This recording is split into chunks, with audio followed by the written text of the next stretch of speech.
The North Transformed, Section 2. Please be on page 117 in your note-taking study guide and page 264 in your textbook.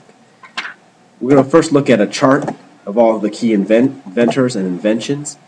Just take some time to fill that in. We've got the sewing machine, the mechanical reaper, the steamboat, the steam locomotive, which is the railroad, the telegraph, and the clipper ship. All those inventions really transformed the North. They transformed the South too, but more so the North. You had railroad track being laid. You had transportation by ocean improved. You had the telegraph, which improved communication, and then you also had changes to how things were made, like the mechanical reaper and the sewing machine. That meant that you had fewer workers on the farms, and you could make clothes faster and cheaper. So it changed factory work as well. The next thing that changed the North was changes in populations. And the first thing that you had was cities. Cities began growing rapidly, especially in the Northeast. And why did it happen? Factories moved to cities, followed by people moving from rural areas for factory jobs. So you had urbanization.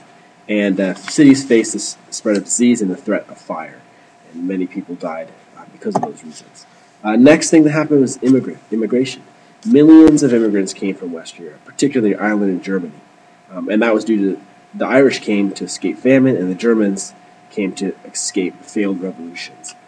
The problem with this is that anytime, which is pretty normal for nativists, people that live here, to fear those that come from elsewhere and immigrate here. But America is founded by a nation of immigrants.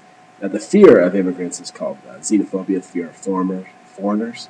And basically they wanted to preserve the country for white American-born Protestants. And the Know-Nothings are an example of the group that became a political party, Know-Nothings, against immigration. The third kind of change to population was African Americans in the North. We're going to talk about that. They formed their own schools, churches, publications, because even though there wasn't slavery in the North, there was prejudice and racism.